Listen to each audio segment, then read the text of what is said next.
जय हिंद दोस्तों, मेरा नाम है R K sir. Drishyam IAS YouTube channel में आप लोगों का स्वागत है। आज का हमारा लेक्चर शूट करने का एक ही मोटिव है कि एक अच्छा उत्तर, बेहतरीन आंसर आप किस तरीके से लिख सकते हैं यूपीएससी में। यूपीएससी हो, अदर स्टेट हो, इन सारी चीजों को लेकर के और बहुत से बच्चों का सवाल ये रहता है कि हम एक आंसर की शुरुआत कहां से करें, उसे खत्म कहां पे करें, बीच में क्या लिखें उसके। इन सारे टॉपिक्स पर चर्चा रहेगी आज हमारी, और आप पूरा वीडियो देखें।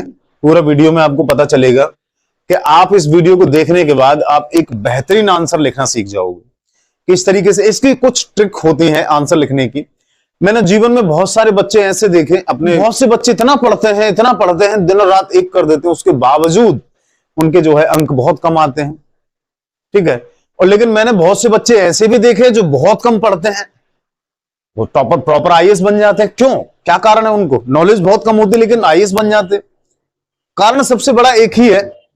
आपको पता है यूपीएससी का जो पैटर्न है, उसके पेपर की जो पैटर्न है, उसमें जो है कितने नंबर का होता है? ये 2025 का। कितने नंबर होते हैं इसके? 2025। 2025 में से जो आंसर राइटिंग के जो नंबर होते हैं वो 1750 होते हैं। कितने होते हैं? 1750। बाकी जितने भी होते हैं वो सभी इंटरव्यू के होते हैं, है ना। लेकिन आज हम इंटरव्यू पे विशेष बात ना करके हम किस पे बात करने वाले हैं? एक अच्छे उत्तर लेखन पर। किस प्रकार एक आंसर राइटिंग आप बेहतर कर सकते हो। समझ में आ रही है ये सारी चीजें। लेकिन इससे पहले हम एक चीज की चर्चा कर लेते हैं कि बहुत सारे अभी रिजल्ट आया हाल ही में, अभी 2023 वाला जो रिजल्ट है 24 में आया है उनका। हिंदी माध्यम के बच्चों का टोटल रिजल्ट इतना खराब गया है इस बार का, बहुत ज्यादा। तो ये आपने देखा भी होगा कि 2023 का पेपर जो प्री वाला था, इतना टफ पेपर था। उनमें से कम 250 जो पहले सिलेक्शन ले चुके थे बच्चे, उन्होंने दोबारा पेपर दिया, उनका भी उनमें से 8 बच्चों का सिलेक्शन हुआ है। आप उस चीज को देख सकते हैं। यूपीएससी पे वेबसाइट पे एक लिंक लगी होती है, लिस्ट टंगी होती है, उस पर आप देख सकते हो आराम से, कोई दिक्कत नहीं है। और जो भी मैं बात कह रहा हूं, मैं हवाई बात नहीं कह रहा हूं, वो आप चेक कर सकते हो। पूरे तथ्यों के साथ में बात करूंगा मैं आपसे। उनमें से अभी की बात अगर हम करें तो टोटल ऑफ 42 नंबर जो है, 42 बच्चे हिंदी माध्यम से सिलेक्शन हुआ है अभी के डेट में, आज 2024 में। जो 23 वाला जो पेपर था, 42 बच्चों का। अब सोच के देखिए, मान के देखो आप, लगभग 1100 जो है के आसपास में पोस्ट निकली थी। अब 1100 में से टोटल 42 बच्चे, ये तो बहुत कम है, वो भी हिंदी माध्यम में। समझ में आ रही है? अब सोचने वाली बात है। बहुत से बच्चे बहुत घबरा रहे हैं कि क्या हिंदी माध्यम से तैयारी करना सही है या गलत होगा। ये देखिए, ये तो बात सही है कि आजकल एक इंग्लिश का चलन बहुत ज्यादा हो गया है, तो इंग्लिश मीडियम से जो बच्चे तैयारी करते हैं तो उसमें कंटेंट अच्छा होता है, हिंदी मीडियम में इतना कंटेंट अच्छा नहीं होता। ये सही बात है, हम इसको नकार नहीं सकते। इसका मतलब ये भी नहीं है कि आप हिंदी मीडियम से तैयारी कर रहे हो तो आपका सिलेक्शन नहीं हो, सभी बच्चों का होता है। अच्छा, 2022 के बच्चों का सिलेक्शन जब हुआ था, उनमें था 54 बच्चों का सिलेक्शन हुआ था। लेकिन यहां से लेकर के ये संख्या इतनी घट गई है। इसका कारण क्या है, ये भी हम जानने की कोशिश करेंगे।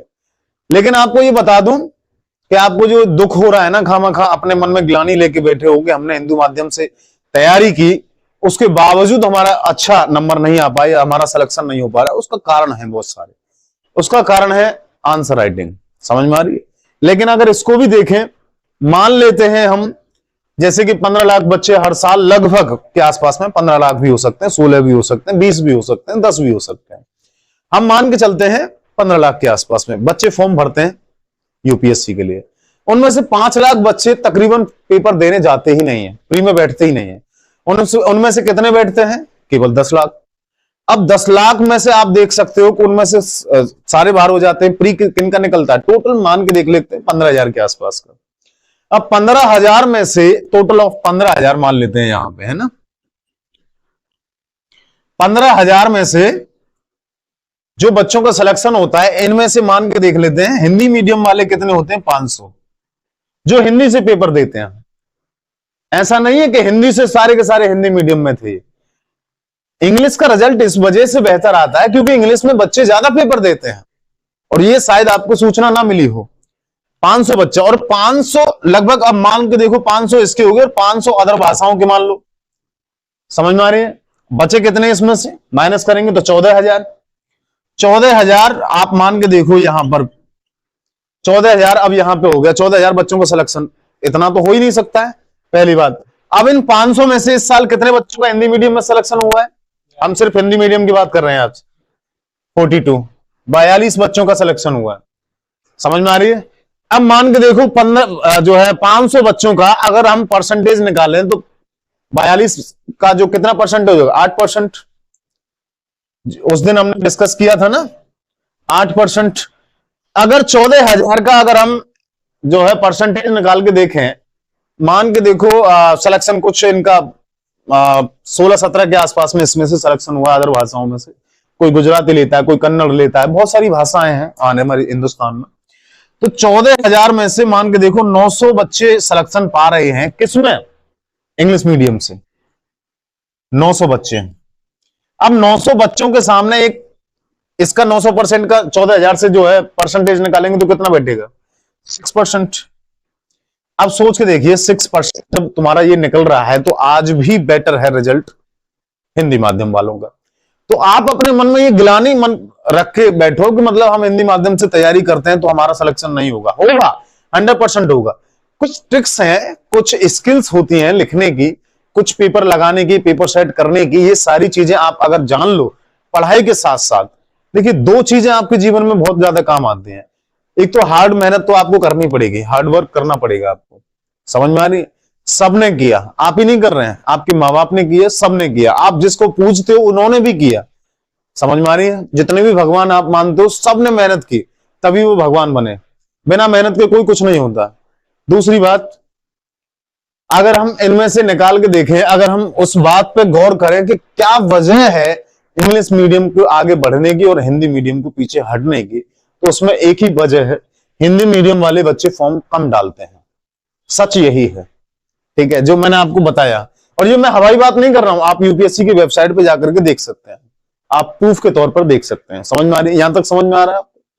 अब हम देखते हैं यहां पे अच्छा उत्तर किस प्रकार लिखेंगे, जो हमारा मेन टॉपिक है आज का, उसके बारे में हम बात करेंगे। ठीक है, देखिए अच्छा उत्तर किस प्रकार लिखते हैं। सबसे पहले मैंने आपको लोगों को बता चुका हूं इसके बारे में, लेकिन नए बच्चे जो यूट्यूब पे देख रहे होंगे उन बच्चों को शायद नहीं पता होगा। क्वेश्चन का जो विस्तार होता है, किस प्रकार से करना है, किस प्रकार कहां रोकना है, किस प्रकार भूमिका देनी है, किस प्रकार विषय वस्तु लिखना है, ये सारी चीजों के बारे में देखते हैं हम यहाँ पे। एक अच्छा उत्तर लिखने की 3 चीजें होती है, सबसे महत्वपूर्ण चीजें। सबसे पहले भूमिका होती है, ठीक है, क्या होती है, भूमिका। दूसरा लिखते हैं हम विषय वस्तु,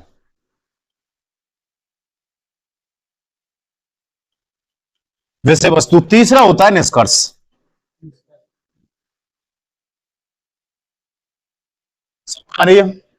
तीसरी चीज होती है इंपॉर्टेंट, निष्कर्ष। और इसको जिनको लिखने के जो तरीके हैं ना, उन्हीं को मैं आज बताने वाला हूं।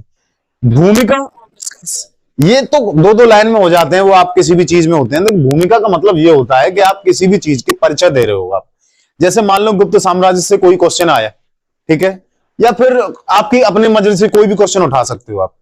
महात्मा गांधी से कोई क्वेश्चन आया, तो हमें भूमिका में महात्मा गांधी के बारे में 2 से 3 लाइनें आपको जोड़नी है। किसी भी विषय में जो भी क्वेश्चन आ रहा है, ज्योग्राफी से हो, हिस्ट्री से हो, पॉलिटी से हो, जो टॉपिक से क्वेश्चन आ रहा है उस टॉपिक के बारे में हमें भूमिका के लेख में आपको 2 से 3 लाइनें बतानी है। समझ में आ रही, जो क्वेश्चन पूछ रहा है उसे विषय वस्तु में लिखना है, और आंसर आपकी जो राय होती है वो निष्कर्ष में होती है। और निष्कर्ष में कैसी राय होनी चाहिए, ये मैं हमेशा बताता आया हूं, वर्तमान को देखते हुए भविष्य लक्ष्य आपका आंसर होना चाहिए। समझ में आ रही है, वर्तमान को देखते हुए कैसा होना चाहिए, भविष्य लक्ष्य, यानी कि सकारात्मकता की ओर होना चाहिए आपका झुकाव। ऐसा ना हो कि नकारात्मक बातें आप निष्कर्ष के तौर पर निकाल के दे दे। आपसे ये अपेक्षाएं नहीं करते यूपीएससी वाले। समझ में आ रही है। अच्छा, आप जो एग्जामिनर हैं आपके, जो आपसे, आप उनसे तो मिले नहीं है कभी। यूपीएससी के जो मेंबर होते हैं, आंसर चेक करते हैं, जब जितने भी है प्रोफेसर वगैरह है, वो आपके जो है कॉपी के माध्यम से ही तो मिलते हैं आपको। आपसे मिलने में ना तो उनको उनकी रुचि है कोई, मतलब आपको हो सकती है उनसे मिलने में रुचि, लेकिन उनको तो कोई रुचि नहीं है। क्यों मिलेंगे आपको, कोई वजह थोड़ी ना है। लेकिन आपसे मिलेंगे कैसे, आपकी उत्तर पुस्तिका के माध्यम से। आपकी उत्तर पुस्तिका क्या होती है, उनके पास में विजिटिंग कार्ड होता है। समझ में आ रही है। तो आप कैसे हैं वो आप क्वेश्चन के माध्यम से आप उनको भेजते हो। समझ में आ रही है। तो वो पढ़ते हैं, उसी हिसाब से। और ज्यादातर मैं आपको चीजें बताऊं, ज्यादातर पहले क्वेश्चन दूसरा क्वेश्चन आंसर पर देने पे जोर दिया करो। ऐसा नहीं है कि आपने पहले क्वेश्चन आपने अच्छा नहीं लिखा, दूसरा क्वेश्चन बहुत अच्छा लिखा। एग्जामिनर पहले क्वेश्चन से आइडिया लगा लेता है कि इस बच्चे ने जो है कैसा लिखा होगा। समझ में आ रही है? तो यहां पे बहुत सारे बच्चे फेल हो जाते हैं जो लास्ट में बेहतरीन आंसर लिखते हैं। आप जो भी है, जैसे मान लो 25 नंबर का क्वेश्चन आया, 25 क्वेश्चन का, उसमें से आपको 20वां क्वेश्चन पसंद है, उसको पहले लिख दो, कोई दिक्कत नहीं उसमें। आपको जो अच्छा लगे उसको पहले लिख दो। आपको अगर नंबर पाने हैं तो 1750 नंबर बहुत होते हैं बेटा। समझ में? आज तक के इतिहास में 1750 नंबर कोई लेके नहीं आया, 1500 को क्रॉस नहीं किया किसी ने, 1100 1150 के आसपास लमसम रहे हैं। समझ में आ रही? ये सारी चीजें हैं। तो इन तीनों चीजों पर बहुत ज्यादा विशेष ध्यान होना चाहिए। अब मैं जो बताने वाला हूं वो बहुत इंपॉर्टेंट है आपकी लाइफ के लिए, उनको नोट कर लेना सारी चीजों के लिए। और ये भी कैसे लिखना है, मैं एक चित्र बना देता हूं आपका। मान लीजिए ये आपकी एक कॉपी है, ठीक है, एक पेज मिलेगा आपको इस तरीके से, खाली पेज मिलेगा आपको, और उसमें लाइनें खिंची होती हैं। वैसे तो आपको अभी से जो है आदत डालनी चाहिए, ऐसी लाइनें खिंची होती हैं, ठीक है। इस टाइप का पेपर मिलेगा आपको। लिखना कहां से? ऊपर से नहीं, यहां से लिखना है आपको, ऐसे लिखना है। ये हो गई भूमिका तुम्हारी, मैं 2-3 लाइन में भूमिका हो गई। यहां से विषय वस्तु तैयार करना है, अलग पैराग्राफ के वाइज। विषय वस्तु में आप कुछ भी लिख सकते हो, जो पूछा जा रहा है वो लिखना। और ये हो गया आपका अच्छा आंसर। समझ में? दिखने में भी आंसर अच्छा होना चाहिए, ऐसा नहीं होना चाहिए कि मतलब बिल्कुल ही आपने सड़ा रखा हो। आंसर होना चाहिए। यहां तक समझ गए आप? ठीक है। अब इसके अच्छे आंसर लिखने के जो डायमेंशंस होते हैं ना, आयाम होते हैं, उन सारी चीजों को हम देखेंगे यहां पर कि क्या क्या चीज की जरूरत है हमें, किन किन विशेषताओं के बारे में हमको जानना है, और किन किन बातों को हमें याद रखने की जरूरत है पेपर में। ठीक है। तो सबसे पहले अगर अच्छे उत्तर की पूरी विशेषता अगर आपको देखनी है तो पहले सबसे पहले परिधि, परिधि या हम कहते हैं परिधि एक्सटेंशन बोलते हैं जिसे, अंग्रेजी में मैं लिखूंगा नहीं, मैं बोलता चला जाऊंगा सारी चीजों के बारे में, या फिर विस्तार बोल सकते हैं इसको। एक अच्छा उत्तर लिखने की कौन कौन सी कलाएं होती हैं, यहां लिख देते हैं अच्छा उत्तर।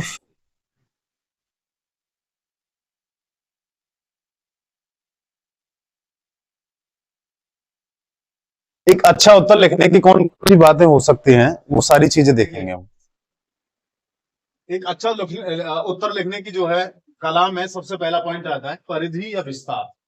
जैसे एक अंग्रेजी में एक्सटेंशन बोलते हैं, आप देख सकते हैं इस चीज। मैं अंग्रेजी नहीं लिखूंगा यहाँ पर, हिंदी में बता रहा हूँ, हिंदी मीडियम के विद्यार्थियों के लिए। इसका मतलब क्या होता है विस्तार परिधि? इसका मतलब क्या होता है? जो पूछा है उतना ही लिखो। समझ में आ रही है? क्या लिखेंगे पहला पॉइंट इसमें? जो पूछा है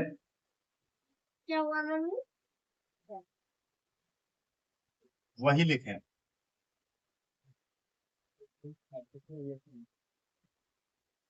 समझ में आ रही है?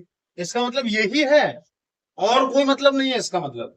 इसका मतलब यही है, जो पूछा है वही लिखें, अनावश्यक बातों का प्रयोग ना करें।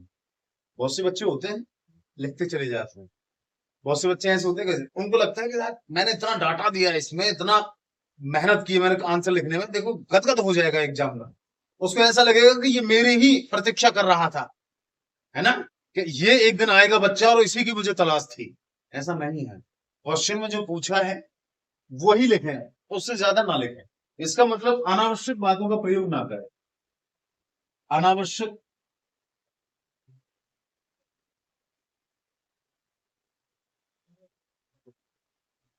बातें ना लिखें।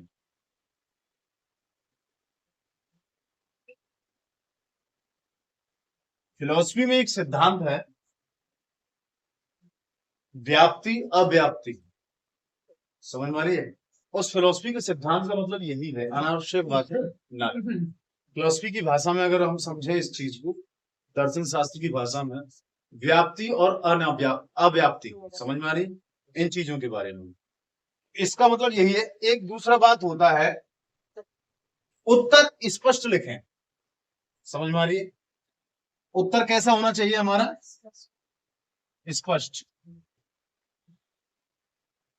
और कैसा होना चाहिए? स्पष्ट होना चाहिए। और दूसरा होना चाहिए संक्षिप्त में होना चाहिए। कैसा है? संक्षिप्त में। ठीक है, यहां तक ये समझ में आया? विस्तार और परिधि लिख लिया आप लोगों ने? देखो इसका मतलब क्या होता है, इस समझ रहे हो ना इस चीज को? बहुत सारे बच्चे अनावश्यक बातों का प्रयोग कर देते हैं। हमने पूछा इकोनॉमी किसी भी चीज की, जैसे गुप्ता डायनेस्टी की इकोनॉमी के बारे में चर्चा की, आपने उसमें समाज भी डाल दिया, है ना, आपने कुछ और भी डाल दिया, आपने उसकी राजनीतिक संरचना डाल दी, तो वो उत्तर सही नहीं होगा। पूछ क्या रहा है और आप आंसर क्या दे रहे हो, उस पर हमेशा गौर करो। क्वेश्चन में उसका आंसर छुपा होता है। समझ में आ रही? ये सारी चीजें, इसको हटा रहा हूं, लिख लिया?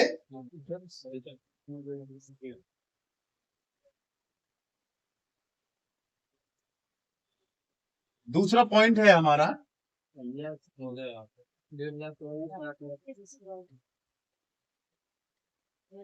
दूसरा पॉइंट है हमारा अनुपात या संतुलन। दूसरा पॉइंट है अनुपात या संतुलन। ठीक है, इसको जो है किस तरीके से समझेंगे अनुपात और संतुलन को? बात एक ही, दोनों मतलब एक ही होता है। प्रपोर्शन इसे इंग्लिश में बोलते हैं। अनुपात का मतलब ये होता है जैसे बहुत सारे डायमेंशंस होते हैं क्वेश्चंस में। अब एक क्वेश्चन तो ऐसा है कि आपने सिर्फ डायरेक्ट वित्त आयोग के बारे में पूछ लिया है, ठीक है, या वित्त आयोग की कार्य संरचना के बारे में पूछ लिया, लेकिन कभी कभी ऐसा होता है कि ओवरऑल पॉलिटी से क्वेश्चन पूछ लिया। ऐसे होते हैं ना बहुत सारे, बहुत सारे किसी ने सामाजिक पूछ लिया, सामाजिक संस्कृति पूछ ली, उसी में आर्थिक पूछ ली, उसमें बहुत सारी चीजें को पूछ लिया। उसे क्या कहते हैं? बहुपक्षीय प्रश्न। बहुत सारे आयाम होते हैं उसके। तो उसके आयाम क्या है? विषय वस्तु में आपको लिखने हैं सारे के सारे, ठीक है ना, तो भूमिका में आयाम लिखने हैं और ना ही निष्कर्ष में आयाम लिखने। आयाम किस में लिखने हैं? सारे के सारे विषय वस्तु। और मैं आपको जितने भी क्रियाएं बता रहा हूं यहाँ पे, जितने भी तुम्हारे हेल्पिंग वर्ब बता रहा हूं मैं आपको क्वेश्चन लिखने के लिए, हेल्प वाले शब्दावली, वो सारे के सारे विषय वस्तु की चीजें हैं। समझ में आ रही है? मैं भूमिका के बारे में पूरी तरीके से पहले बहुत विस्तार से बता चुका हूँ। निष्कर्ष के बारे में भी बहुत अच्छे से बता चुका हूँ कि किस तरीके से लिखा जाए। लेकिन हम गड़बड़ी कहाँ करते हैं? आप गड़बड़ी कहाँ करते हो? विषय वस्तु में, और वहीं से आपके नंबर कट जाते। समझ में आ रही? इस तरीके से नहीं होना चाहिए। दूसरा पॉइंट हम क्या देख सकते हैं यहाँ पे? आंसर क्या होना चाहिए? अनुपात की मांग के अनुसार।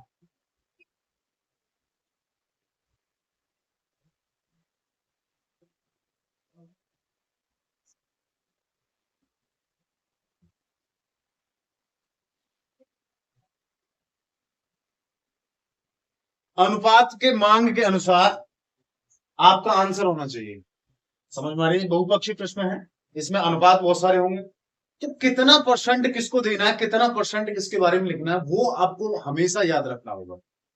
ऐसा नहीं है आपने किसी के बारे में 50% लिख लिया, किसी के बारे में 30% ही लिखा है। समझ में आ रही?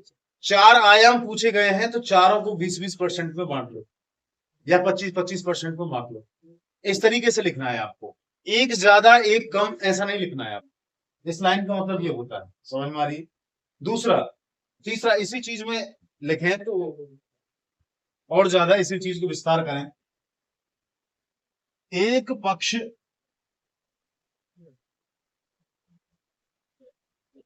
बहुत ज्यादा ना हो,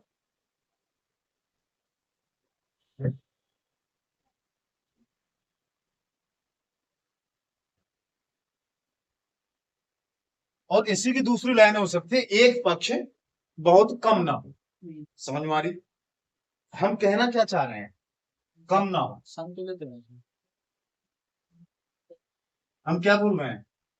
इसी का तो विस्तार कर रहे हैं, संतुलन का। समझ में आ रही? इसी चीज को हमेशा ध्यान रखना, इन शब्दावली को, इन वर्ड्स को हमेशा याद रखना किसी क्वेश्चन को लिखते समय। ये बहुत ज्यादा इंपॉर्टेंट चीजें हैं तुम्हारे लाइफ में, तभी आप अपने मुकाम पर पहुंच पाओगे। ठीक है, एक बहुत ज्यादा मेहनत करने वाला बच्चा इन्हीं चीजों को भूल जाता है, इसलिए इसको असफल आप जो है असफलता आप में, और वो आगे नहीं बढ़ पाता। क्यों? क्योंकि इन चीजों को भूल गया। अभी कभी आंसर राइटिंग की ही नहीं उसने, पता सब कुछ है उसे, लिख लेगा, सारी चीजें लिख लेगा, लेकिन तरीका क्या है लिखने का, एग्जामिनर किस चीज से खुश होता है, आपको वो चीजें पता ही नहीं है, इसलिए आपको नंबर नहीं मिलते। अगला क्या देखते हैं हम इस,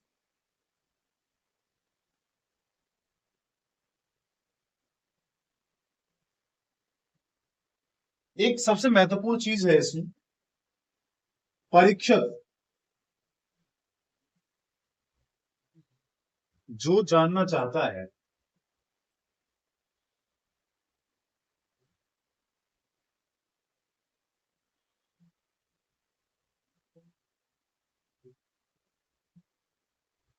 वही लिखें,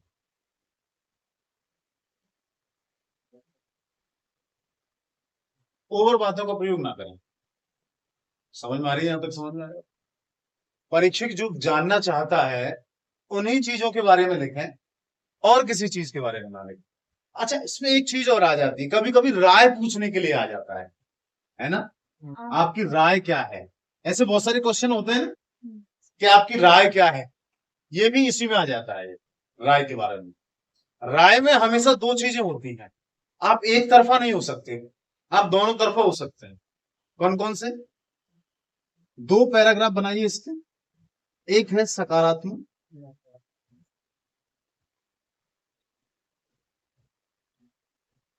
दूसरे है नकारात्मक।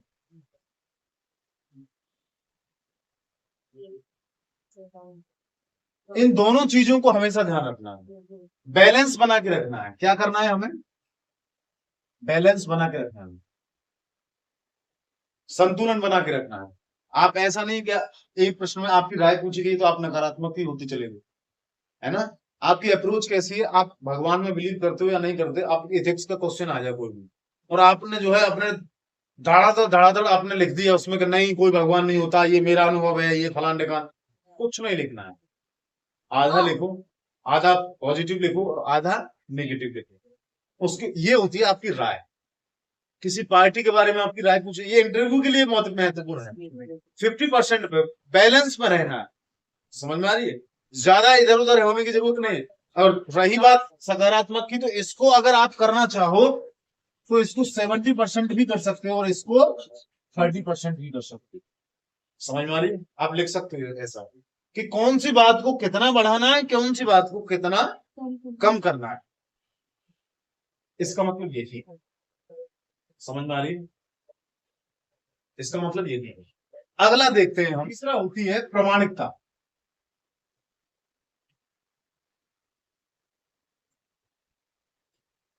प्रमाणिकता, प्रमाणिकता यानी कि ऑथेंटिसिटी, है ना। आप इसमें आप देख सकते हो कि मतलब प्रमाणिकता के लिए आपको प्रमाण देने पड़ते हैं, है ना। जैसे किसी भी चीज का, जैसे पॉलिटी का क्वेश्चन, आर्टिकल का प्रयोग कर दो, है ना। जैसे कोई भी आपको अधिकारों के बारे में लिखना है या फिर किसी भी चीज के संविधान के बारे में उल्लेख करना है किसी भी चीज को, तो आप किसका प्रयोग कर सकते हैं? आर्टिकल्स का, ऐसा बना दूंगा, ठीक। कुछ आर्टिकल्स का प्रयोग कर सकते हो। ये भी काम नहीं आ रहा है, ये भी लिख सकते हो, तो एक्ट के बारे में लिख सकते हो, किसी एक्ट का प्रयोग कर दो आप, ठीक है। आयोग के विषय में बात कर दो कि इस आयोग ने ये बात कही है।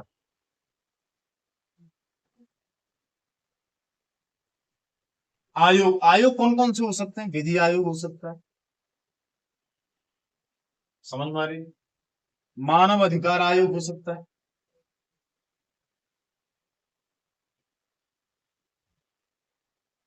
और भी बहुत सारे आयोग हो सकते हैं। बहुत सारे आयोग हैं हमारे, SSC आयोग है, बहुत सारे। जो भी क्वेश्चन रिलेटेड में आया कि इस आयोग ने ये बातें कही है इस संबंध में, और ज्यादा नहीं लिखना है, समझ में आ रही है। ये सारी चीजें आपको यहां पे लिखनी। दूसरा, जो पूछा है, जिस चीज के बारे में आपसे पूछा है उसका क्या करना है आपको? प्रमाण दें,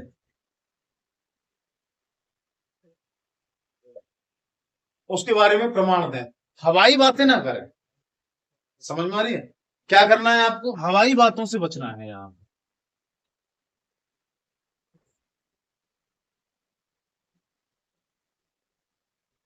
हवाई बातों से बचें, हवाई बातों से बचने का प्रयास करें। हवाई बातों का मतलब क्या होता है, जो जिसकी प्रामाणिकता ना हो। आप वैसे ही मनगढ़ंत कहानियां बना रहे हो कि ऐसा होना चाहिए, ऐसा नहीं होना चाहिए, ऐसा होना चाहिए, समझ में आ रही है? प्रामाणिक एक आंसर वही अच्छा होता है जिसका प्रमाण बेहतरीन हो, प्रामाणिकता से भरा हुआ हो। और देखिए दूसरी बात ये, बहुत सारे बच्चे इतने प्रमाण भर देते हैं कि प्रमाणों से सिवाय प्रमाण के कुछ दिखते ही नहीं उसको। ज्यादा प्रमाण भी नहीं होने चाहिए, उतने ही प्रमाण दो जितना आवश्यक है। समझ में आ रही है? तो हम क्या लिख सकते हैं यहाँ, आवश्यकता के अनुसार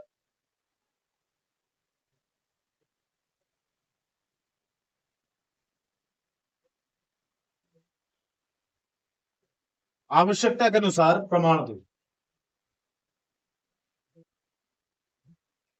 प्रमाणों की भरमार नहीं करनी है आपको, ठीक है? तो ऐसा नहीं करना है कि मतलब आपने इतने सारे प्रमाण भर के पटक दिए, आपने कुछ लिखा ही नहीं उसके अलावा। इस आर्टिकल में ये लिखा है, इस आर्टिकल में ये लिखा है, इस आर्टिकल में ये लिखा है। आप जो पूछ रहे हो एग्जामिनर उसको बात बता ही नहीं रहे। कोई भी चीज है, अधिकारों के बारे में कोई बात आ रही है तो आप उल्लेख कर दो डायरेक्टली।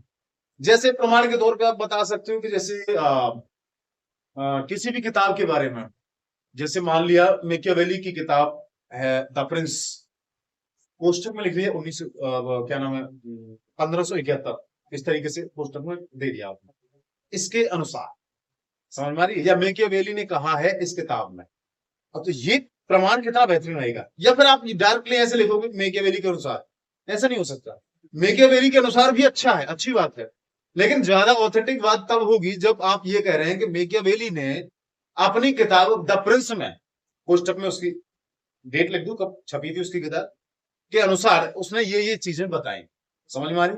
तो ये प्रमाणिकता भरा हुआ आंसर आपको मिलेगा। समझ में आ रही? इससे ये प्रतीत होता है कि आपने वास्तव में मेहनत की है, पढ़ा है, आप हवाई बातों से बचते हैं। समझ में आ रही है? हवाई बात ना करें। अगला इसमें अगर देखा जाए तो किसी के कोटेशंस दे सकते हैं, है ना? उसे लिखने की जरूरत है नहीं वैसे। किसी के भी महात्मा गांधी के कोटेशन दे सकते हैं, अंबेडकर के कोटेशन दे सकते हैं, बहुत बहुत बड़े विचारक हुए हमारे यहाँ। वेस्टर्न फिलोसफर की कोटेशन दे सकते हैं, इंडियन फिलोसफर की कोटेशन दे सकते हैं। अगर फिलोसफी का क्वेश्चन है, अगर इंडियन पॉलिटी का क्वेश्चन है, हिस्ट्री में भी कोटेशन आते हैं, इकोनॉमी में जो है कोटेशन का प्रयोग कर सकते हैं। इकोनॉमी में बहुत सारे बड़े बड़े इमारती हुए। समझ में आ रही है? तो हम उन चीजों के बारे में बात करें जो वास्तव में हमारी बात को सिद्ध करने में सहायक है, उन बातों का प्रयोग ना करें जो सिद्ध ना करती हुई। आ रही समझ में? अगला अगला है तुम्हारा भाषा। ये सारी चीजें होगी, किताब का भी उल्लेख कर सकते हो, कविताओं का भी उल्लेख कर सकते हो, कोई दिक्कत नहीं है, शेर शायरी का उल्लेख भी कर सकते हो। भाषा, भाषा कैसी होनी चाहिए, ये भी बहुत मुद्दा। अगर मुझसे कोई पूछा जाए तो सबसे पहले प्रथम किस चीज को रखोगे इन सारे पॉइंट्स में से, मैं रखूंगा सबसे पहले भाषा। भाषा गड़बड़ी सबसे ज्यादा यहाँ भाषा में होती है। समझ में आ रही है?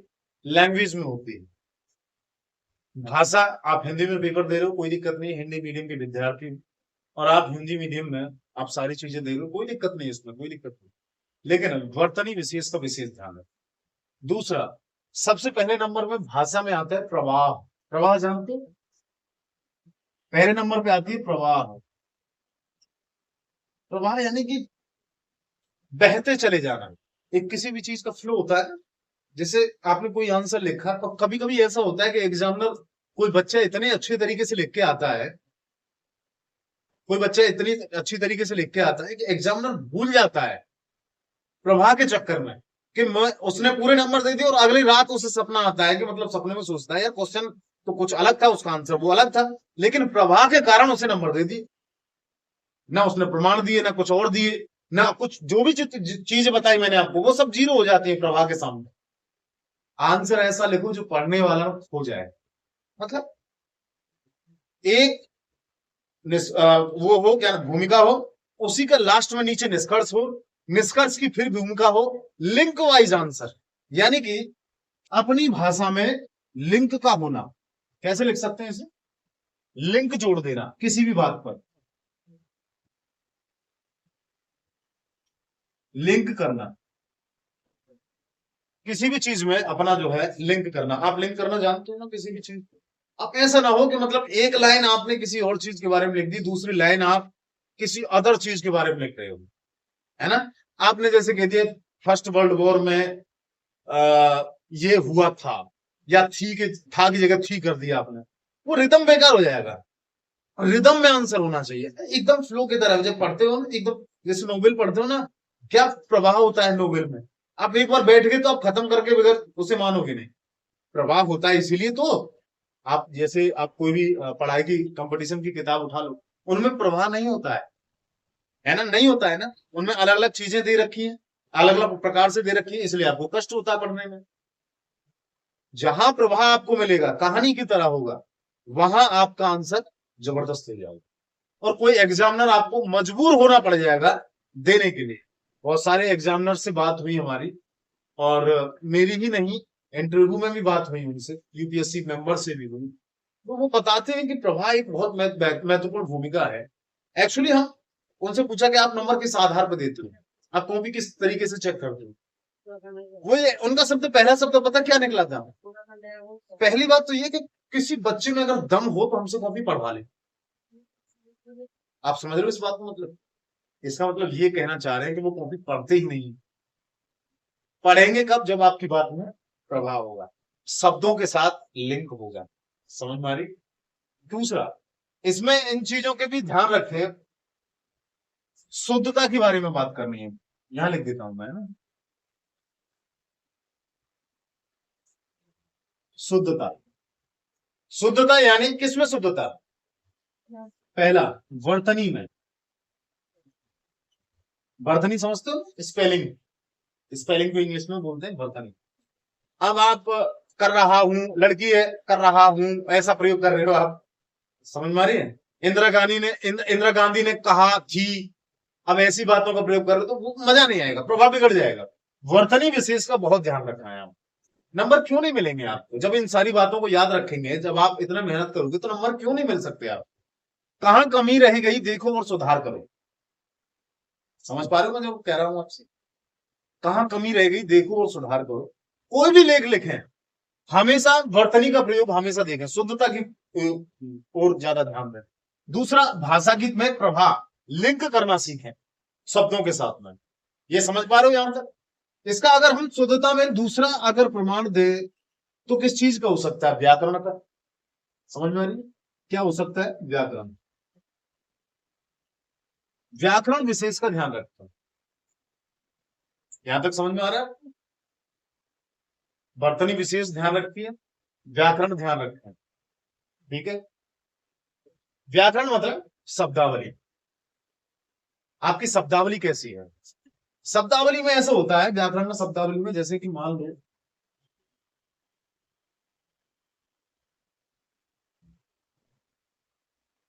शब्दावली में आप एक ऐसा चीज मान सकते हो कि जैसे आप कोई शब्द इंग्लिश में जानते हो, हिंदी में नहीं जानते, है ना। बहुत सारे ऐसे शब्द है ना, हम हिंदी माध्यम से पेपर दे रहे हैं, लेकिन इंग्लिश में वो चीज आती है हमारे पास, हिंदी में नहीं आती है। अब आप इतना टफ हिंदी आप उसमें प्रयोग करोगे, एग्जामिनर ने कभी नहीं सुना। हो सकता है वो इंग्लिश में काम करता हो, मजबूरी में आपका क्वेश्चन चेक कर रहा है। कोई गुजराती का प्रोफेसर हो, आपकी हिंदी चेक कर रहा है। कोई मराठी का प्रोफेसर हो, आपकी हिंदी चेक कर रहा है, पेपर चेक कर रहा है। तो प्रोफेसर तो अलग अलग स्टेट के होते हैं। अब हो सकता है वो शब्दावली उसने ना सुनी हो, तो आप कैसी भाषा का प्रयोग करेंगे, सरल भाषा। समझ में आ रही है। हमेशा शब्दावली कैसी होनी चाहिए, सरल। यहां पे लिख सकता हूं वर्तनी के नीचे, नहीं व्याकरण के नीचे होगा। सरल भाषा का प्रयोग करें। भाषा एक ऐसी होनी चाहिए आपको बिल्कुल ही सरल, कोई कठिनाई ना होनी चाहिए। बड़ी बड़ी शब्दावली जो बम्बार होती है ना, उसमें भयंकर तरीके से आपने बम की तरह जो है इसमें डाल दिए। अब ले समझ ले, प्रस्तुतिकरण और पता नहीं क्या क्या कौन से करण, ये सारी चीजें आपने दे दिया। अब एग्जामिनर चकाचौंध है कि मतलब ये लिखा क्या है, इसका मतलब क्या है, उसे खुद ही नहीं पता। आप क्या समझा पाओगे उसे। जहां तक बने सरल शब्दों का इस्तेमाल करो। और एक चीज और, दो शब्द होते हैं, एक होते हैं तद्भव शब्द, एक होते हैं तत्सम शब्द। समझ में आ रही है? जितना बने सरल भाषा में, सरल भाषा के आगे लिख देता हूं इसको मैं, है ना, तत्सम शब्दों का प्रयोग करें। कौन से शब्दों का, तत्सम शब्दों का प्रयोग करें, तद्भव शब्दों से बचें। ठीक है, जैसे अग्नि, है ना, जैसे दुग्ध, दूध से बोलते हैं दुग्ध। अब आपने लिख दिया आग, आग हड़प्पा सभ्यता आग के पतन के द्वारा खत्म हो गई, ये कोई सेंस बना? अग्नि के, अब सोचते हैं कि आपसे पूछ लिया कि अग्नि का प्रयोग जो है या आग का आविष्कार कब हुआ, ये ठीक है बोलने में अच्छा लग रहा है, लेकिन लिखने में आग का आविष्कार अच्छा नहीं है, अग्नि का आविष्कार कब हुआ ये अच्छा लगता है। ये तो समझते हो ना आप, तत्सम और तद्भव क्या मतलब होता है? जो संस्कृत के शब्द डायरेक्टली लिए गए हैं, इसका मतलब ये नहीं कह रहा हूं कि मैं तत्सम शब्दों की भंडार कर दो, आप समझ में आ रही है? तत्सम शब्द होने चाहिए लेकिन सरल, ऐसे नहीं होने चाहिए कि भयंकर बम्बार कर दिया आपने, भयंकर तरीके से शब्दों को समझ में नहीं आ रहा है, कुछ एग्जामिनर को कोई भी शब्द समझ में नहीं आ रहा है, समझ में आ रही है? तो ये यहां तक है। और आप जैसे मान लो, जैसे हिंदी में कोई शब्द है, आप उसे जैसे संप्रभुता मान सकते हो आप, तो उसकी आपको अंग्रेजी नहीं आती, संप्रभुता ही आती है। अब संप्रभुता कोई समझ नहीं पाए, लेकिन आपके समझ में इतना आ गया कि सोवरेंटी जो है, ये सोवरेंटी जो है उसे संप्रभुता बोलते हैं। उसे या तो देवनागरी में लिख दो या फिर रोमन लिपि में लिख दो, समझ में आ रही है? कैसे भी लिख दो, और जो भी शब्द लिख रहे हो आप, महत्वपूर्ण शब्दों का इस्तेमाल कर रहे हो, उस शब्द के पीछे कॉमा लगा दो, समझ में आ रही? कॉमा का प्रयोग हमेशा करो। जो इंपॉर्टेंट शब्द है आपका, उसके पीछे एग्जामिनर का ध्यान कहां जाता है? आपके जो कीवर्ड्स होते हैं ना, उन कीवर्ड्स के चारों तरफ, दोनों तरफ जो है, आप उनके कॉमा लगा दो। इन्वर्टेड कॉमा में बंद कर दो, कॉमा नहीं लगा सकते, है ना?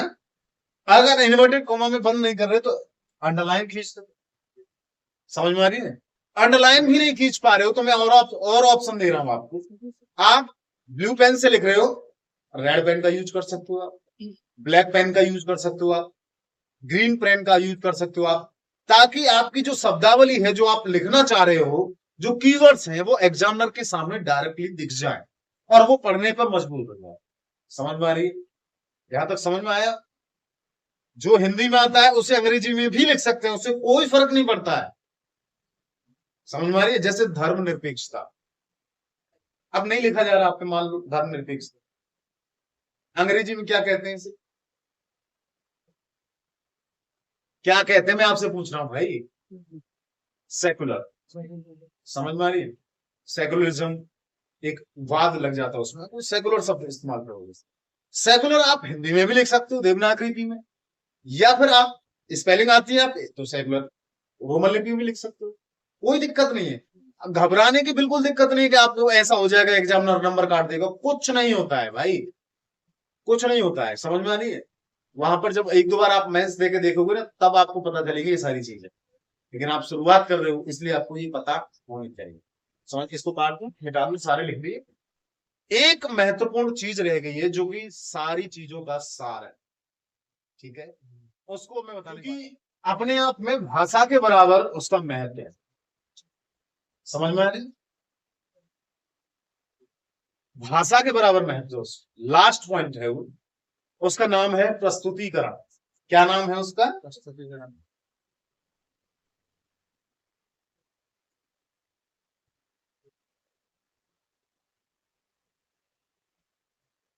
प्रस्तुतिकरण का मतलब समझते हो? हिंदी में तो प्रस्तुतिकरण मतलब अलग चीज होती है, अंग्रेजी में आप जानते हो इसका मतलब? प्रेजेंटेशन, है ना? आप किसी भी चीज की प्रेजेंटेशन कैसे कर रहे हो? प्रस्तुतिकरण। अच्छा, इसका मैं एक एग्जांपल देके आपको समझाता हूँ। जैसे इंटरव्यू पैनल बैठता है, इंटरव्यू पैनल में ऐसा होता है, यूपीएससी बोर्ड में भी ऐसा ही होता है, और कभी कोचिंग वालों में कहीं भी जाओगे ना, आपकी सुंदरता को देख करके हर कोई मोहित होता है, और अपोजिट जेंडर को देख करके सबसे ज्यादा होता है। अगर सामने 4-5 महिलाएं बैठी हैं और एक सुंदर सा लड़का जो है अपना हेयर कटिंग वगैरह सारी चीजें, कपड़े अच्छे पहन के जा रहा है, तो उसकी सुंदरता वास्तव में कुछ अंक बढ़वा सकती है, ये सच है, समझ में आ रही है? इसे बोलते हैं प्रस्तुतिकरण। कुछ अंक बढ़वा सकती है, एग्जामिनर ऐसा दे सकता है। अगर कोई अच्छा बहुत इंटेलिजेंट लड़का है, वो अपने बुद्धि के बल पर अंक ला सकता है, कोई दिक्कत नहीं है, उसमें कोई भेदभाव नहीं करते। यहाँ पे थोड़ा सा भेदभाव ऐसा हो जाता है कि कोई कुरूप बच्चा है और उसने बहुत अच्छा आंसर लिखा, सारी चीजें अच्छी हैं और सारी चीजें अच्छा जवाब दिया, लेकिन उसके बावजूद उसके 1 से 2 नंबर कट जाएंगे। समझ में आ रही है? उसको दिखने के ऊपर, उसे कहते हैं प्रस्तुतिकरण। ये तो भेदभाव हर जगह होता है। आप नहीं करते इस चीज पे। कोई अच्छी से सुंदर सी लड़की आएगी, आप बहुत तमीज से बात करोगे, समझ में आ रही है? और आपके कोई दोस्त आ जाए, या मतलब दोस्त भी नहीं, कोई अनजान आदमी आ जाए और बहुत ही गंदा लग रहा होगा, आप उससे कितनी देर बात कर लोगे? नहीं कर पाओगे ना। तो ये हर इंसान की मनोवृत्ति होती है, समझ में आ रही है? तो इस पे विशेष ध्यान देना है। ये इंटरव्यू के लिए भी बहुत महत्वपूर्ण है और मेंस के लिए भी। प्रस्तुतिकरण का मतलब कैसे समझे आप? ये यहाँ पे मेंस के लिए सजावट, अलंकारीकृत, आपकी राइटिंग इतनी बेहतरीन हो कि देख करके खुश हो जाए। समझ में आ रही है? राइटिंग स्किल बहुत बेहतरीन होनी चाहिए। तो सबसे पहले उत्तर कैसा होना चाहिए? यहाँ पे देखें तो उत्तर कैसा होना चाहिए? दिखने में उत्तर, दिखने में अच्छा होना चाहिए। दिखने में जो है अच्छा उत्तर होना चाहिए। दिखने में अच्छा उत्तर कैसे बनेगा? दिखने में अच्छा कैसे बनेगा? आप पैराग्राफ के माध्यम से लिख सकते हो, है? बहुत सारे पैराग्राफ लिख सकते हैं, पैराग्राफ के माध्यम से लिख सकते हैं। आप पॉइंट वाइज भी लिख सकते हैं, किसी को पॉइंट वाइज लिखते हैं ना बहुत सारे आंसर, इस तरीके से भी लिख सकते हैं, कोई दिक्कत नहीं। 4-4 लाइन के पॉइंट्स लिख सकते हैं, कोई दिक्कत नहीं। पैराग्राफ लाइन भी लिख सकते हो, मैंने आपको ये पहले भी बताया था, आज भी बता रहा हूँ, ताकि यूट्यूब पे बच्चे भी जो शुरुआत कर रहे हैं, बच्चे जो अपने आप में निराशा फील करते हैं हिंदी माध्यम में हम कैसे IAS बन पाए, तो वो सबसे महत्वपूर्ण भूमिका इस चीज की होती है। समझ में आ रही है? ये सारी चीजें, और इसमें तुम डायग्राम का प्रयोग कर सकते हो। समझ में? जैसे डायग्राम्स का प्रयोग कर सकते हो आप किसी भी चीज में, जैसे कि मैप का प्रयोग कर सकते हो, यहाँ पे मैप का प्रयोग कर सकते हैं। समझ में आ रही है? और क्या कर सकते हैं आप यहाँ पे? इसमें पिक्चर्स का प्रयोग कर सकते हो, जैसे कि आपने मैप बना दिया इंडिया का, जैसे मान लो अभी हाल ही में इजराइल और फिलिस्तीन में युद्ध चल रहा है, उसका मैप बना करके आप उसे दिखा सकते हो कि इस पॉइंट के लिए झगड़ा हो रहा है। एग्जामिनर समझ जाएगा, आपको पता है, लिखने की जरूरत ही नहीं है। समझ में आ रही है? दूसरी बात, एक और देश है ना रूस, और उसमें यूक्रेन में युद्ध चल रहा है, उसका जो है आप मैप बना करके प्रस्तुतिकरण कर सकते हैं। समझ में आ रही है? यहां तक समझ में आ रहा है? ये सारे काम आपके लिए बहुत ही इंपॉर्टेंट है। दूसरी बात, इसमें पेन का प्रयोग, पेन का प्रयोग, हम इन छोटी छोटी चीजों को जो है अनदेखा कर देते हैं, है ना? पेन का प्रयोग बहुत इंपॉर्टेंट सवाल है ये। आप किस पेन का प्रयोग कर रहे हैं, मोस्ट इंपोर्टेंट है। आप क्वेश्चन लिख रहे हैं ब्लैक पेन से, आंसर लिख रहे हैं ब्लू पेन से, ठीक है? लेकिन जो कीवर्ड्स है ना, वो ब्लैक पेन से लिखें, वो सबसे बेस्ट रहेगा। नहीं भी लिख रहे तो ब्लैक पेन से अंडरलाइन लगा दो, जो कि अभी मैंने थोड़ी देर पहले बताया था कि उसके जो है उसे या तो कॉमा में बंद कर दो, इन्वर्टेड कॉमा में बंद कर सकते हैं। समझ में आ रही है? तो ये सारी चीजें आपके लिए बहुत महत्वपूर्ण है। ये है आंसर राइटिंग। अब एक थोड़ा सा हम जो है उसके बारे में देख लेते हैं। एक क्वेश्चन लिखा है मैंने आपके लोगों के लिए कि आप देखो क्वेश्चन किस प्रकार यूपीएससी पूछ रही है और हम किस प्रकार उसका आंसर दे सकते हैं, ठीक है? देखिए 2016 का क्वेश्चन है ये, इसको ध्यान से लिखो, आप लिख भी सकते हो इसको, क्वेश्चन को आप देखें किस तरीके से लिखोगे आप। ये मैं यूट्यूब पे भी दिखा दूंगा, इस क्वेश्चन को आप देख सकते हो। देखिए, अपसारी उपागमों,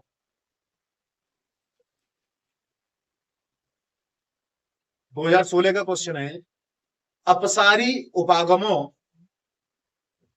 और रणनीतियों के होने के बावजूद, और रणनीतियों के होने के बावजूद महात्मा गांधी और डॉक्टर अंबेडकर, महात्मा गांधी और डॉक्टर अंबेडकर का दलितों की बराबरी या बेहतरी, बराबरी काट देना, बेहतरी का एक समान लक्ष्य था। स्पष्ट कीजिए। अंबेडकर का दलितों को बेहतरी का एक समान लक्ष्य था। आप सोच के बताइए इस क्वेश्चन का मतलब क्या है। अब कुछ शब्द हैं ऐसे जो आपको नहीं पता है, जैसे कि अब मुझे ऐसा अंदाजा होता है कि जैसे ये यूपीएससी वाले पहले, सबसे पहले तो क्वेश्चन ये जो है इंग्लिश में लिखते हैं और उसको ट्रांसलेट करते हैं हिंदी में, जो हिंदी मीडियम वाले हैं। अरे ट्रांसलेशन का काम कहाँ से करवाते हैं? इंडिया वालों से तो नहीं करवाते होंगे, मुझे ये पक्का यकीन है, क्योंकि इतनी टफ हिंदी तो वो नहीं देती। ये ज्यादातर गारंटी से मंगल ग्रह से प्राणियों से करवाते होंगे, समझ में आ रही है? ये मजाक की बात है, लेकिन ऐसा नहीं होना चाहिए। यूपीएससी को खुद सोचना चाहिए, जिस देश में जिसकी भारत मातृभाषा हिंदी है, भारत की, जो हमारी सबसे ज्यादा भाषाओं में बोले जाने वाली भाषा हिंदी है, हमारी राजभाषा हिंदी है, हमारी राष्ट्रभाषा हिंदी है, हमारी राज्य की भाषा हिंदी है, हमारी मातृभाषा हिंदी है, हमारी जिले की भाषा हिंदी है, वहां आप इतने टफ शब्द यूज कर रहे हैं। अब देखिए, इसको जब मैंने अंग्रेजी में पढ़ा तब समझ में आया, मुझे भी समझ में नहीं आया। आपको समझ में आ रहा है ये क्वेश्चन? नहीं समझ में आ रहा हो? अच्छा, ये दो शब्द बहुत टफ लग रहे होंगे, अपसारी उपागम। देखिए, अपसारी का मतलब क्या होता है? भिन्नता। अब आपने सोचा होगा इसका मतलब भिन्नता या भिन्न भिन्न, समझ में आ रही है? जो लाइन होती है उसके अनुसार हम शब्दों को रख देते हैं। भिन्नता यानी कि डाइवर्जेंट, अंग्रेजी में इसे डाइवर्जेंट कहते हैं, इसलिए मुझे पता चला इसका मतलब भिन्नता होती है। और दूसरी बात, उपागमों का मतलब होता है अप्रोच।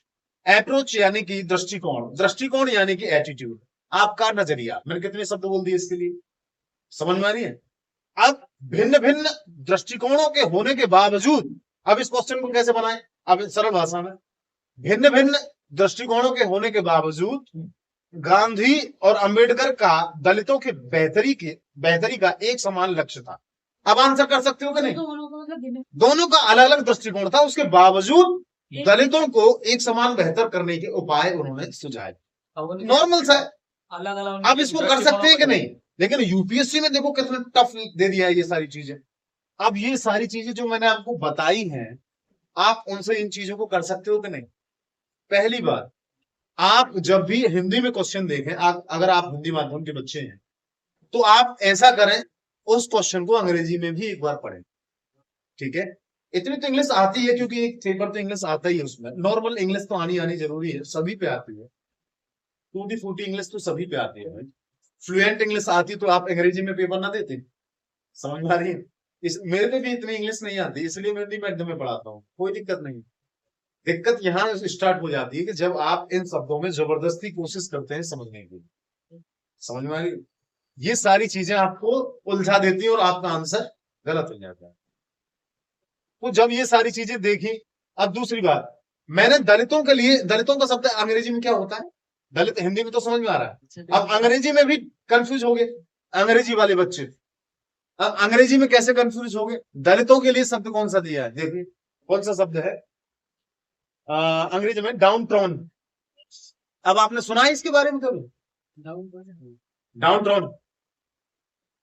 अब बताइए ये कहां से शब्द ढूंढ के लेके आ रहे हैं यूपीएससी वाले? एक होता है डाउन टू अर्थ, जो जमीनी स्तर पर रहने वाले लोग उनके लिए होता है, लेकिन दलित शब्द के लिए डाउन टाउन, आप डिप्राइव्ड बोल सकते हैं, दबे कुचले लोग बोल सकते हैं, है ना?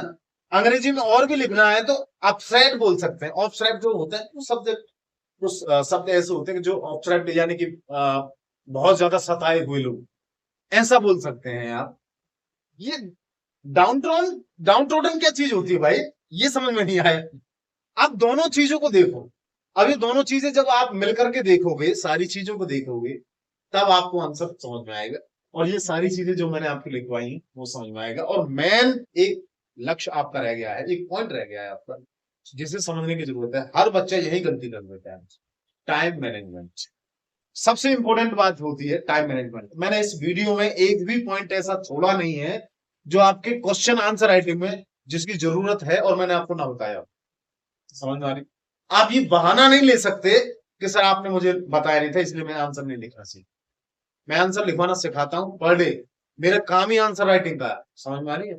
किस प्रश्न को किस तरीके से हल किया जाता है, समझ में आ रही है इस चीज को? तो आप सोच सकते हैं टाइम मैनेजमेंट में हम क्या देख सकते हैं, टीएम लिख सकते हैं हम यहाँ पे, टाइम मैनेजमेंट में क्या होता है, एक क्वेश्चन जो आपको करने का आता है, लगभग 25 क्वेश्चन के आसपास में आपके जो है यूपीएससी के क्वेश्चन आते हैं। और जरूरी नहीं कि 25 क्वेश्चन जो है सारे सारे 250 वर्ड के हों, 150 के हों। कुछ 50 शब्दों के लिए होते हैं, कुछ 60 शब्दों के लिए होते हैं, कुछ ऐसे होते हैं 25 शब्दों के लिए, कुछ ऐसे होते हैं 100 शब्दों के, कुछ 150 के लिए, कुछ 250। समझ में आ रही है? 250 से ऊपर का नहीं होता है ये क्वेश्चन। निबंध में 500 से ऊपर का हो सकता है, 500 के आसपास हो सकता है निबंध के लिए, वो अलग चीज।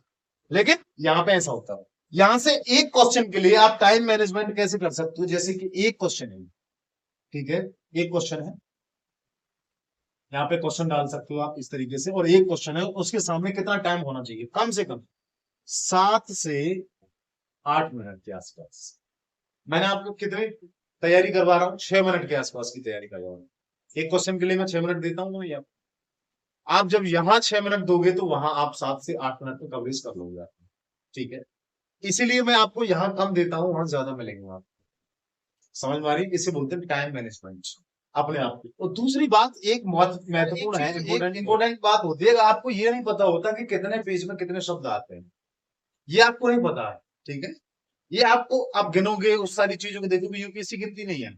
समझ में आ रही है? आप 150 शब्दों को 200 में लिख सकते हो, कोई दिक्कत नहीं। 125 में छोड़ देंगे तब भी आपको पूरे नंबर मिलेंगे, कोई दिक्कत नहीं। लेकिन आपको ये पता होना चाहिए कि कितने पेजों में कितना आंसर आता है। समझ में आ रही? अब मान लो 150 शब्दों का कोई क्वेश्चन है, 150 वर्ड्स का है, ठीक है, ज्यादातर 150 वर्ड का ही आते हैं। इसके लिए कितने पेजों की आवश्यकता होती है? 1.5। समझ में आ रही? ये बहुत इंपॉर्टेंट क्वेश्चन है।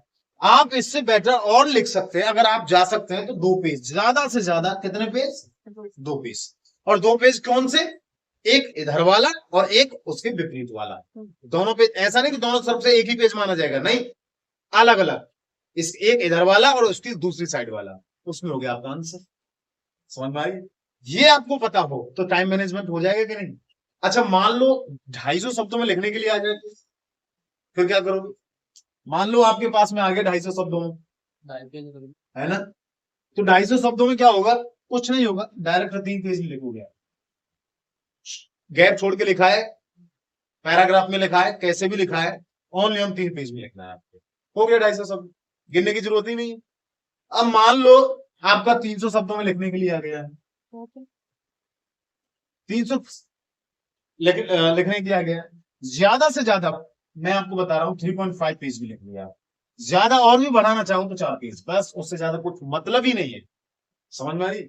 ये सारी चीजें हैं आपके आंसर राइटिंग के समय। 500 में आया तो 500 में बेटा आपके लिए वो ऐसे आता है, 500 में इसमें नहीं वो आता, कितने पेजों में होगा? वो होगा आपका पेज जो है 500। आप इसको लगा सकते हो कि 300 पेज का जो आप लिख रहे हो 4 पेज में, लगभग 6 पेज में हो जाएगा। समझ में आ रही? 6 पेज में, यानी कि आपके 3 पेज है, मोटे मोटे तौर पे बोला जाए तो कितने होंगे? 3 पेज, इतना ही तो होगा। यानी कि एक इधर से एक इधर से, तो दोनों को मिलाकर के कितना हो जाएगा? 3। समझ में आ रही? और तीनों को मिलाकर के 6। तो ऐसे राइटिंग में 6 पेज का प्रयोग करें। तो आपको ये कठिनाई अब नहीं होनी चाहिए कभी। मैं आशा करता हूं आपसे कि आंसर राइटिंग में आप कोई गलती नहीं करेंगे। समझ में आ रही? और जो मैंने आपको पॉइंट्स बताए हैं उन वो सारे आपने नोट्स किए होंगे, ये भी मैं आशा करता हूं। और आपसे भी आशा करता हूं कि आप अपने जीवन में बेहतर आईएएस ऑफिसर बने और अपनी जो है जो लक्ष्य है, अपना गोल है, आप वहां तक पहुंचे।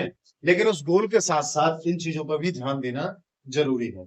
आप किसी भी विषय में आप कोई भी चीज लिखोगे, आईएएस बन के भी लिखोगे, तो आप ऐसे ही हवाई बातें नहीं लिखोगे, तथ्यों के साथ लिखोगे सारी चीजें।